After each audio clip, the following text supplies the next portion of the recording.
we are bringing today, all the way from South Africa, Zanele. She is an impressive speaker. I am so excited to have you joining us today. An upcoming and future star with so many things going on in her hand, an entrepreneur, a faculty teacher, a member, running her own company, her own podcast, shining on transitions and ways of working, new ways of working, and bringing her customers along. She is the unlearning lady, right? That's how your customers call you. So good. So I don't want to take more of our time. I want to bring Zanele in our stage and welcome you to our Agile Ontario. Thank you so much, Ardita, for that beautiful introduction. Got some unlearning to do? Hi there, I'm Zanele Njapa, known to my clients as the Unlearning Lady, a past primary school teacher and now the world's leading voice on using key unlearning principles to self-disrupt, get unstuck, and transition successfully. I really appreciate it. I appreciate being in this space with all of you. I appreciate you taking your time to be here today. And I hope that the session that we have together for the next few minutes is going to be worth your while. But I'd like to just request a few things from you as we get started today. The very first one is I would love to invite you to allow yourself to be challenged, because the work that I do is uncomfortable work. It's the job of getting people to be as uncomfortable as is possible. So if you feel yourself getting right to the edge today, I'd love to invite you to allow that. So allow that feeling of discomfort, allow that feeling of being uncomfortable, of feeling stretched, of feeling challenged. So allow yourself to be challenged. And then the next thing I'd love to ask from you is to be aware that in every single moment, from the time I spoke to you, from the time you probably jumped on this call and you went, oh, so that's Zanele, you were making assumptions. Human beings make assumptions all day, every single day, whether we know it or not. And because the brain doesn't like gaps, it fills those beautiful little gaps in knowledge with assumptions, because there's nothing else we can do, right? So when you looked at me, you probably looked at my background, you heard my accent, and you put together all of these different assumptions on your own. So that's the next thing I want you to acknowledge, is that at any given moment, we're making so many assumptions about the world, about other people, about ourselves, and about the things we interact with. But unlearning, if you don't take anything else away from this entire hour, let it at least be the fact that unlearning is about understanding that you're assuming and then assuming again. That's all it is. It's just assuming again. If you've ever read, what's it called, Think Again, you probably know that that is the big concept around unlearning. Adam Grant's book, Think Again. If you ever want a nice read to go away and maybe pick up after this, that's a really great one that I can recommend. And then the last thing I'm going to ask for from you is that you engage with me. I love engagement. Dustin, when he introduced me just now, did say that the energy is one of the things I often get from a lot of clients. And it is. I love the energy in the room. I love to feed off of your energy. So when I ask a question, it would be amazing if you could go over to the chat and engage me and humor me, and let's keep it as a conversation. So that would be absolutely amazing. Thank you so much, Bernie, for that thumbs up. That means at least one person is keen to hear from me today, and that's enough. If I just have one, it's perfectly all right. So I'm going to ask that if I'm not spotlighted on your end, you just go over to the three little dots on the top right-hand corner of my screen, and you make sure that I am spotlighted for you. So you pin my screen, in other words, and that way you'll see me nice and large, because I won't be sharing screen, but what I will be doing is that I will be showing you my slides this way. So it means that you won't always be seeing my face, but at certain moments I will pop into my screen where you will be able to see me, and I will appear this way. So it'll be a mix of the two, but in the entire time you'll be able to make contact with me and my slides along the way. So before we get into the slides and we get all excited about everything, I'd love to challenge you to do something. So just relax, we're going to do a bunch of different activities, a few little activities between our conversation today that will help you feel what it feels like to unlearn. So that as we go through everything, you have practical feelings and experience around it. So what I'd like you to do for me is I'd like you to use either your right or your left hand, you choose which one you use, and draw the number 6 in the air. Don't overthink it. Often when the unlearning lady asks people to do things, they think it's a trick, but I promise you it's not. So just draw the number 6 in the air, maybe 3 times, 4 times, until you feel pretty comfortable with that. So remember which hand you used. So about 3 times, 4 times until you're comfortable. Then what you're going to do for me is you're going to use the opposite foot. So if you used your right hand to draw the 6, now you're going to use your left foot to draw the number 8 on the ground. So right on the floor where you're sitting, if you're on the bed, if you're on a chair, you're going to draw the number 8 on the ground. 4, 5 times until you feel pretty comfortable that you know how to draw the number 8 with your foot. Okay. And if we're all I haven't done this since I was a kid. That's always great to go back, right? And once you feel super comfortable, now here's the next step. I'd like you to do both at the same time, 3 or 4 times. So what you're going to do is you're going to use your hand to draw the number 6 while you draw the number 8 with the opposite foot as well. So give it a few tries and let me know. Cheesy, your face just and let me know in the chat, what does that feel like? So a 6 in the air with your hand and then an 8 on the ground with your foot. Any thoughts? Deborah, would you like to unmute and let me know what your thoughts are? How's that feeling for you? I'm very visual, and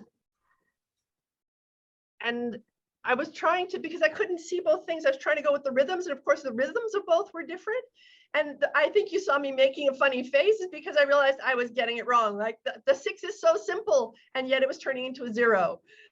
Again, like at the second time. Chagrin, I guess. Yeah. Good. Thank you so much for sharing that. Anyone else want to do? I'll just take one more. Yes, Cheesy, go ahead. I found out that I was time slicing. I would start to draw the 6 and I would pause. Then I would do a little bit of the 8, and I would do a little bit more of the 6 and a little bit more of the 8. I couldn't quite get them both going simultaneously. Thank you so much. Beautiful. Very nice. Thank you everyone for doing that and taking the opportunity to do that. So that's the first example you're going to have around what unlearning feels like. And so as we go on today for the rest of the 45 or so minutes that I have with you, you'll realize that the conversation around unlearning, especially how I teach it, has got a lot of the science of learning, the science of habit creation in it as well, all mixed up together. And so the aspects that we're going to teach today are super practical. These are things that you can apply, especially as you try to unlearn the way you've always done things, because you now realize it's time for a change. Whatever that change looks like for you, maybe you're changing business models, maybe you're shifting your market, maybe you want to start positioning yourself in a completely different way. Whatever it is that you're looking to unlearn and work through, I'm going to help you to get some practical strategies that will help you to do that. But I think the most important thing that I want to start with is helping you to understand what unlearning actually is. And then we'll look at some practical things that will help us to move forward. So let me give you a nice business example. This is an example taken from the ice industry, or the refrigeration industry, if you want to call it that. And I know when we joke around, oftentimes we say that during quarantine, the refrigerator was our best friend, because we would just go and stand at the refrigerator, even though we didn't want to necessarily take something out, but we would just stand there and find comfort in the fridge. So if we look at the refrigeration industry, right where it started, what individuals used to do is they used to camp in the cold north, and they would cut blocks of ice. This is what was called ice harvesting. And so any kind of innovation during this time were things like maybe a stronger horse, a saw that was a lot sharper, a sled that was a lot bigger. That was innovation. Now, if we move down a good few decades down the line in this exact same industry, what we started to see then was ice factories. Now we could store the ice, but we could also transport the ice in ice trucks and what was called ice trucks. So that was the innovation that was brought on that revolutionized this industry. A few years down the line then is when our best friend came through, the refrigerator. And you can see, looking at that video, that the refrigerator went through its very own almost innovation and transformation down the years. And here's where we currently are in this industry. Now, you may have probably heard of the ice blocks or ice cubes that don't melt. That's one of the biggest innovations happening at the moment. But another one is this, and possibly one of my personal favorites. And this is an example of an innovation that is actually worked on by a food technology company. And what this innovation does is that it's a protein coating that you wrap on your food, and it keeps food fresher for longer. So you're talking vegetables, you're talking fruits, anything of the like. All you need to do is cover it in this protein coating, and it doesn't even need to go in the fridge. Now, when I saw this, I was absolutely mind blown. Not because I thought that this was really cool, but because this innovation helped me to realize something that people in these 4 different blocks of this industry might have missed. And here it is. This, I think, is probably one of the most important parts of what unlearning means. None of the individuals or entrepreneurs that were in any of these 4 industries jumped to the next curve. So what do I mean by that? What I mean by that is none of the individuals that were ice harvesters actually started I need to make sure I'm pointing the right place here, a refrigeration company. And none of the individuals who were part of owning an ice factory and ice trucks are involved in the creation of this protein coating. What that means is that unless you and I start to think differently about the work that we do, we will always miss the next curve of our industry. I'm actually doing a really exciting interview about the metaverse today. And it's just so exciting when you think about where it's going, but so many of us are going to miss that curve because when we think about ourselves, we say we cut blocks of ice, and that's what we do. But what happens in 30 years' time, in 50 years' time, when your customers, your clients no longer need you to cut blocks of ice? Who do you become then? Are you still relevant? Can you still serve? And so that example for me is absolutely exciting because it helps us to realize that for a very long time, as entrepreneurs, we've been asking the wrong questions. What do they get from us? What do they want? And in the ice industry example, or the refrigeration industry example, they want ice. They just want ice. But really, when people buy ice, it's not the ice that they really want. So the better question, and not necessarily the right or the wrong question, but the better question to ask would be a question like this. What do they do with what they buy from us? That means that in 30 years' time, when they no longer want ice, you and I, depending on our industries, wherever we are in the world, we can still add value to our markets because we've almost gone below what it means to give a product or a service, but we understand the true need of the client that we serve. And that's where unlearning starts as a business person, as an entrepreneur. It's us opening ourselves up or understanding that we may have been asking the wrong questions for a long time. But unlearning also comes with almost extending that empathy to ourselves and saying, you know what, it's okay to get things wrong because sometimes organizations get things wrong, but that's how we learn. And I love these examples of some companies who've done things that have gone a little bit wrong, but it's perfectly all right. I'll come back to those comments. I see there's a comment there. Thank you so much, Munwai. Okay, so these are just some examples. I love to share what you see right at the bottom there. That's Colgate's attempt at frozen foods. It didn't last. Many of us are not aware of it. And no, it didn't taste like Colgate. It actually tasted like proper food, but unfortunately didn't go on for too long. Cheetos, the very famous chip brand, also tried to do a lip balm at one stage. Unfortunately, that didn't work out. Google Plus, I had a Google Plus account. It was Google's social media attempt, also didn't quite work out. And you may not be too familiar with the one right above me, but that's Bic, a pen brand that's quite popular in South Africa. And they tried to do a pen specifically for women because they thought, oh my goodness, every woman needs a pink pen. I don't know where they got that from, but they did. And this is the thing about brands that are constantly reinventing themselves, is because they understand one of the biggest principles of unlearning is that mistakes are inevitable. It's only through trial and error that we're able to then move forward and learn what it means to transform and to change. So the more we do those things, the more we expose ourselves to getting things wrong and making those mistakes, the more we unlearn what we once did and grab hold of what we now want to do. Let me show you practically what that means.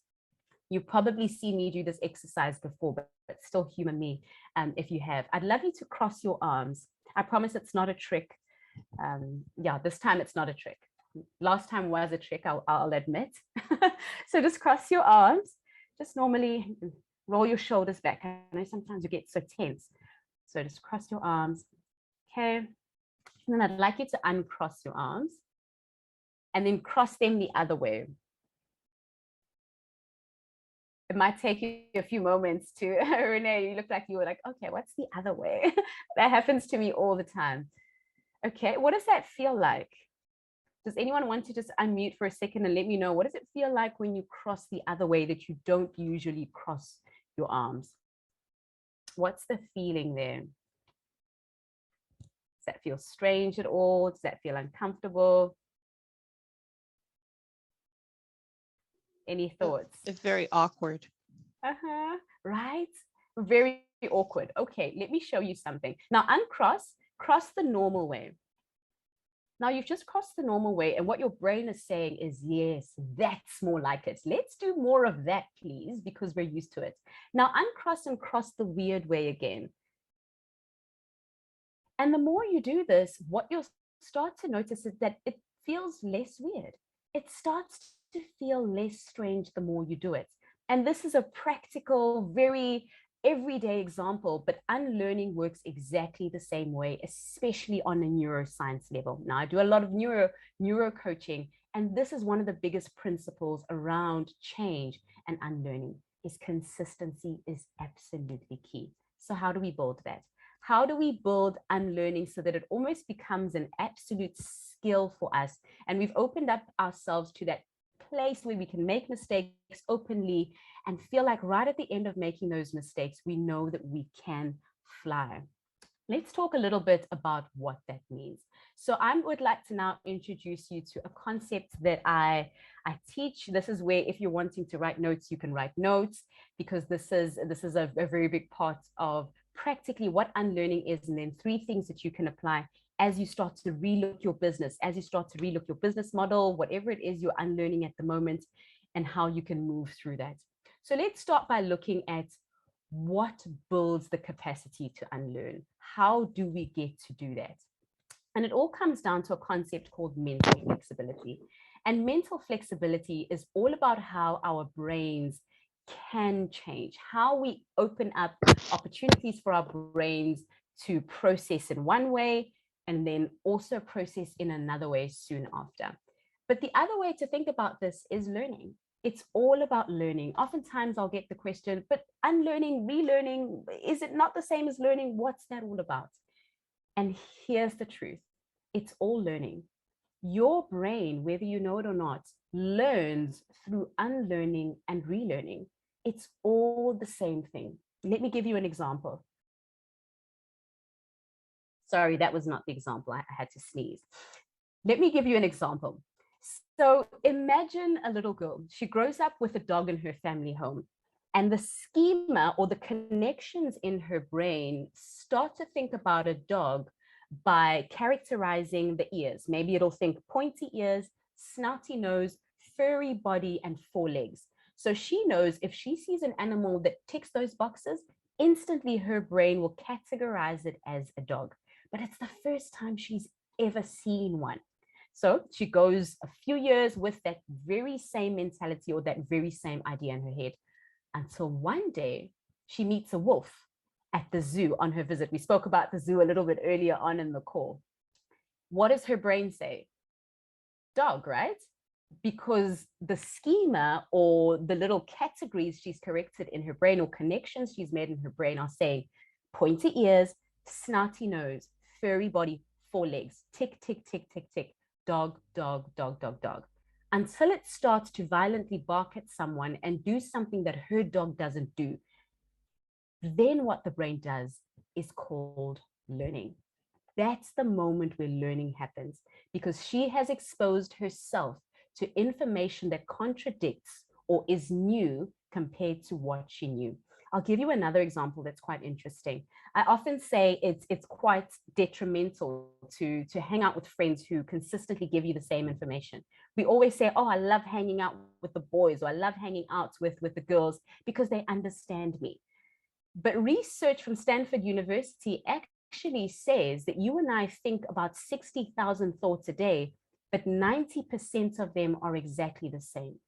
You think that you're showing up to a brand new situation in a new way, but all you are doing is juxtaposing the way you reacted to a similar situation yesterday onto today's situation. So what we do is we ask ourselves, oh, I know when I spoke to Dustin yesterday and he said that thing about my mom, I know I got cross. And so he comes up to me and he says that thing about my mom again. And what my brain does, because the brain is a pattern matching organ, it literally juxtaposes that exact same response.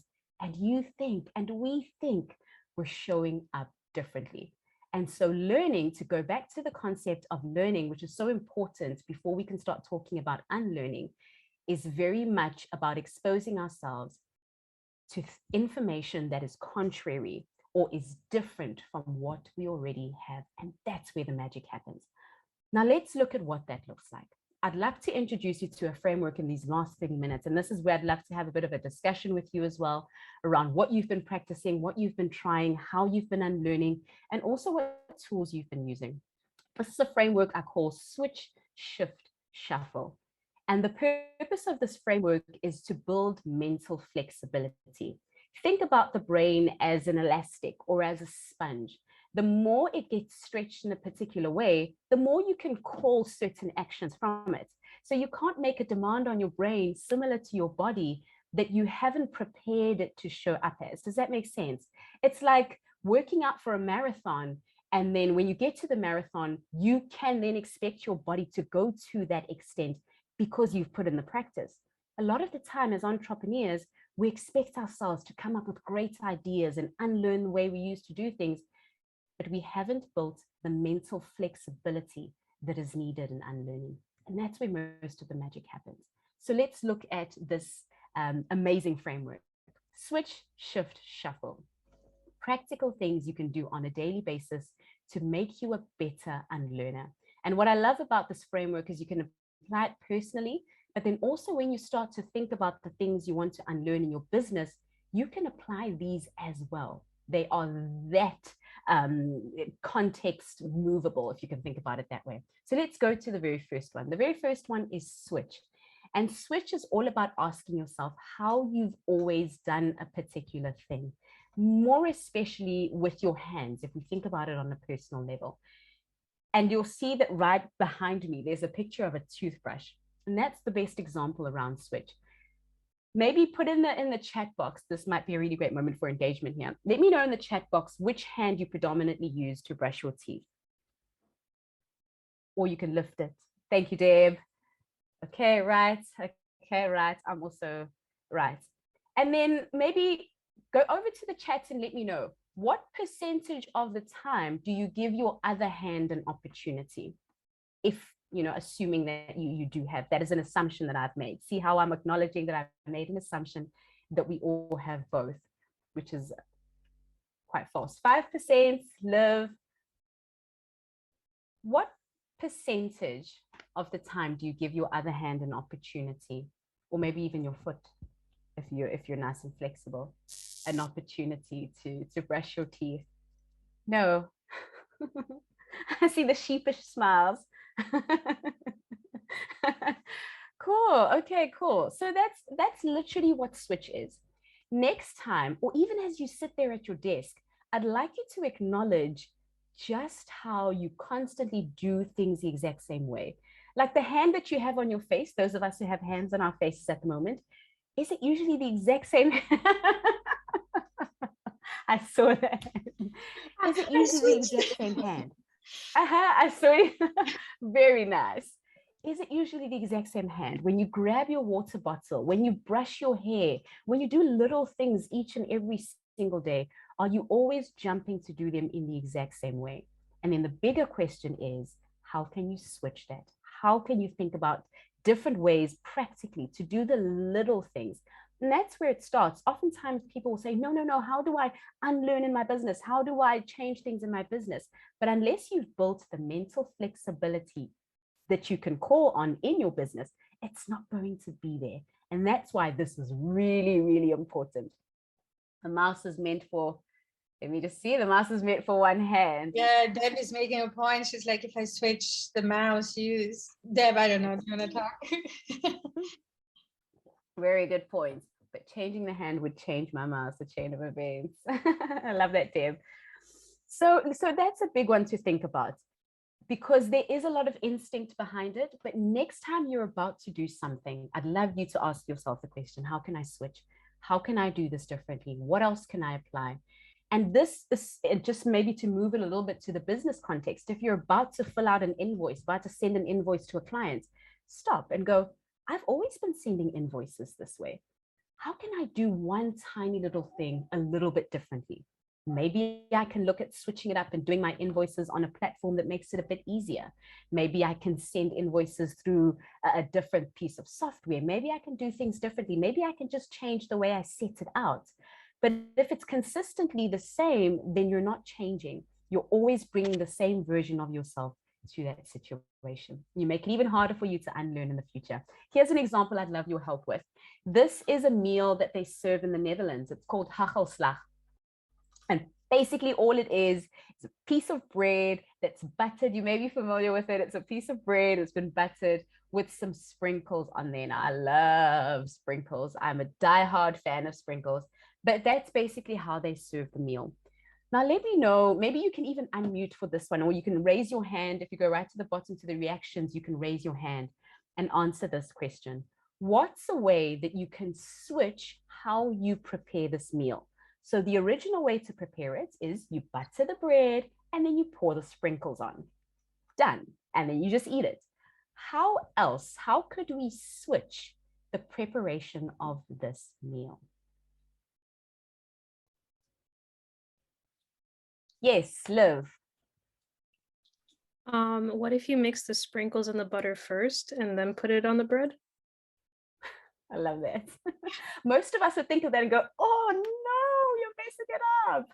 But remember, mistakes. Dustin, I think you've got a nice one. Go ahead. Yeah, can I just dump the sprinkles right in my mouth as I'm eating the bread? Or skip the bread completely. Better. Or skip the sprinkles. Oh, no. Can somebody Any mute other him, please? ideas? One thing that I've seen is you spread the butter on the bread without cutting the bread. So first the butter, then cut the bread, then probably the sprinkle. I don't know. Okay. You could Deb? butter the bread and then put it right into the bag of sprinkles and collect the sprinkles. Love it. Love it. Mm-hmm. Any others? Going. Gone.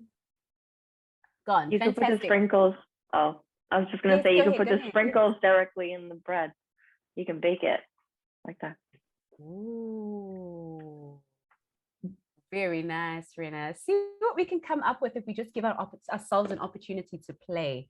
And I love how the aspect of play comes through. And I mean, my past is in primary school teaching, and Adita, you did mention it when you introduced me. So through allowing ourselves to play with our ideas, to play with our systems, to play with our concepts, and not being so married to them, because sometimes we're so married to the culture of how we've always done things that we stick to it. But the moment we allow ourselves to just ask, how could I just do this slightly differently? And you play around with that, and new beautiful ideas get born that our clients oftentimes really, really appreciate and makes life easier, and then end up translating into money in the bank a lot of the time. So let's go on to the next one. And the next one is shift. Shift is all about our environment. So it's all about your surrounding, what's around you in that moment. Because what most of us will do is that our environment, or where we spend most of our space, is the place where we hold it so sacrosanct, and we appreciate it so much that we hold it so dear that we never want to change it. But unfortunately, that mental flexibility we spoke about earlier on needs us to consistently be allowing our brains to process our environments differently when we expose ourselves to something tiny. Here's a question that I'd love to ask you. You can unmute for this one as well. Maybe I can pose it specifically to someone.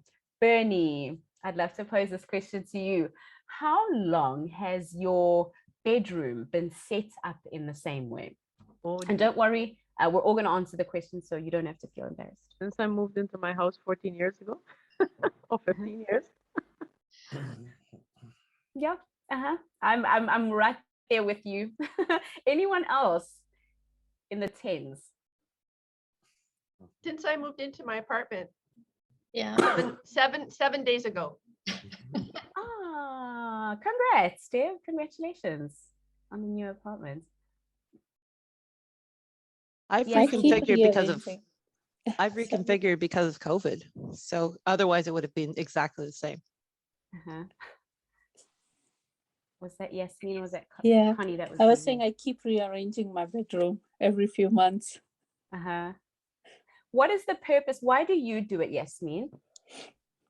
I just like to have a different setup with the same furniture. Like I don't go crazy buying new furniture, but I just like to have it organized in a different way. Yes, I love that. Rena, I saw you unmuted as well. Go ahead. Yeah, I was just gonna say the same as Yasmin. Like I change it a lot. It's like a shower curtain. Like I change the room entirely so that when you walk in it, it's like you're walking into a totally different room. Yeah. Something about that's nice. Wow. Oh my goodness. I go crazy. Like if a pot plant has moved out of a corner, I feel like I'm in a different room. It's like, oh my goodness, the world is changing. So this is a very, very big one, because remember the conversation we had about the dog and the wolf, that true learning only happens when something has shifted, when something is different, when something is contrary. And if we're always surrounded by the same space, we don't give ourselves the opportunity to think creatively because nothing has changed. So I always say the best place to start with this one is something small. Look at one tiny item like a pot plant in your living room, in your bedroom that you can move. And even if it's every month, one tiny thing. Cheesy, go right ahead. I was just going to ask, is that part of one reason why maybe some people like to go out of the house to a coffee shop or some other type of a space whenever they want to be creative or whenever they want to think they're changing their environment? I don't know. Yes. What do you think of that? Absolutely, that is definitely the case, because what happens, and maybe to make it a little bit more practical and a bit more scientific, what happens when you're in a new space is that your brain gets stimulated in different ways that are contrary to how it's been stimulated before. And that's what you're after with the unlearning. I often say, and this is a really big sort of idea around unlearning, you don't want to focus on what you want to unlearn, you want to focus on what you want to learn. So focus on exposing yourself to the thing on the other side of your unlearning. So for example, if I want to unlearn not drinking enough water, I ask myself, what do I want to learn? And what I want to learn is being specific, having a glass of water every single morning. And then you walk towards that rather than walking away from not drinking. I saw that. Rather than walking away from not drinking enough water. Does that make sense? And so because you're moving into something new, it's all of this beautiful new stimuli around how can I make it easy for myself? Can I put out a glass of water the night before so that as soon as I come into the kitchen, I see that water, it stimulates my brain to go, okay, let me pour a cup of water right in the beginning of the day. So it's the stimulation that we want that's completely different from what we've had before. And the more you get new information that comes in, it interacts with what you already believe, and you produce something new that you couldn't produce before. Cool. So let's move on to the last one, and then we can have a nice discussion if we've got some time right at the end. And the very last one, just to your point so much, Cheesy, is shuffle. And shuffle is all about your diary. the things you do every day, where you spend your time, who you speak to, who we speak to as entrepreneurs. I have a lady who helps me with my branding, and she's got this huge concept called the brand twist. So she says that if you want to innovate your business, don't look at what other people in your industry are doing. Find a completely different industry like retail or something completely different, see what they're doing, and then twist that concept with what you're doing. And I think that that's absolutely brilliant. And that's what shuffling is all about. Shuffle is all about finding ways to mix up who we speak to, the people we spend most of our time with. Are they all people in your industry? Are they all people who speak the same language as you? And I love that we have this room in this forum, because it means that we're having all of these cross-functional conversations from across the world that help us to stay stimulated in so many different ways. That's, I mean, we don't even need to do shuffle based on this conversation. We might as well just skip this one. So maybe one thing we can look at is, how do we spend our time? Think about your morning routine. So let me pick someone. Faith, I haven't heard your beautiful voice yet. Think about your morning routine. The things that you do in the morning as soon as you wake up. Maybe you start with your shower, then you do your oatmeal that's made at a certain temperature every single time. It has to be just right, or you freak out and your day doesn't go well, and then you do something, and then you do something else. Now, our routines are beautiful because they give us a sense of safety, they give us a sense of comfort, but too much routine is actually quite detrimental. You know, they say a bow that's strung too tightly is easily broken, or is easily broken. So you want to allow yourself that flexibility, even in things like your routine. Mix it up a little bit, go to a different store. Cheesy, you mentioned this a little bit. If you usually go to that coffee shop that serves that perfect coffee that you like and that's always right, maybe try the guy down the road that you don't often go to. Try have that other pizza with ingredients that you're not used to. Not necessarily to enjoy it, but to expose yourself to new information that contradicts what you already believe. Remember, we spoke about assumptions in the beginning. So you're aware of your assumptions, and then you challenge your assumptions. That's what unlearning is all about. Not to enjoy it, but just to learn something completely different and move closer to what you once believed. So here's a really great place to start. Ask yourself, what are my non-negotiables? Most of us will say, when someone offers us something, we go, nope, I don't do that. It's not my thing. Sorry, anything else but that. Or someone will offer us a certain food. If you're allergic to something, please don't say Zanelli said I must try it, even though you're allergic, and then things happen and you fall sick. I would hate to have that happen. So the non-negotiables, the music we tell people we don't listen to because it's not our style. The clothes we say we don't wear because we say they're not very flattering, or they're horrible, or they're for millennials, or whatever it is. The different things that we say are not our thing. That's always a great place to start. Ask yourself how you can start with one tiny thing. Those people that you say you'll never speak to, that country you say you'll never go to.